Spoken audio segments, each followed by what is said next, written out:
On l'attendait depuis plusieurs mois, le président Paul Biya a finalement procédé à un remaniement du gouvernement camerounais ce vendredi 2 mars 2018. Il a signé une série de textes portant réaménagement du gouvernement, procédant à la mutation de certains ministres et ouvrant la porte à de nouveaux visages. Samuel Ayolo Mvondo, l'ambassadeur du Cameroun en France, a été promu à la direction du cabinet civil de la présidence de la République en remplacement de Martin Belinga et Boutou. Parmi les 20 ministres nommés figurent également 3 anglophones pour la première fois à des postes stratégiques. Il s'agit notamment de Paul Atanganji, ministre de l'administration territoriale, de Pauline Nalo-Valyonga, ministre des enseignements secondaires, et de Paul Tché-Elung, secrétaire général adjoint à la présidence de la République. Une approche qui s'apparenterait à une énième esquisse de solution apportée aux revendications des régions anglophones.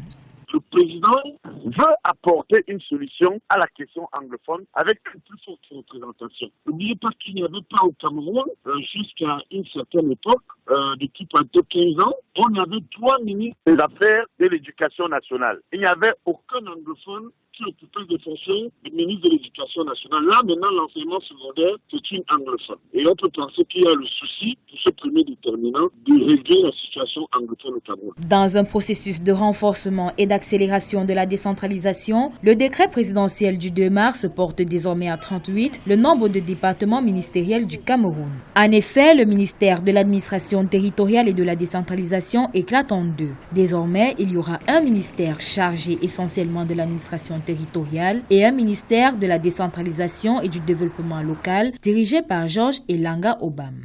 Le président est beaucoup plus que jamais attaché à l'article 1 de la Constitution. Je veux vous dire que cet article stipule le Cameroun est un État unitaire et décentralisé. On peut donc reconnaître que malheureusement, la Constitution du 18 janvier 1996 au Cameroun prescrit la décentralisation. On peut donc dire que le président a tenu compte de cette lenteur administrative. Il met véritablement en place un ministère en charge de la décentralisation. En réaménageant le gouvernement en pleine année électorale, le président Biya voudrait donner une nouvelle impulsion à son équipe. Le processus d'une décentralisation effective au Cameroun qui se poursuit pourrait également être un pas vers une résolution définitive de la crise qui sévit dans les régions du nord-ouest et du sud-ouest du pays.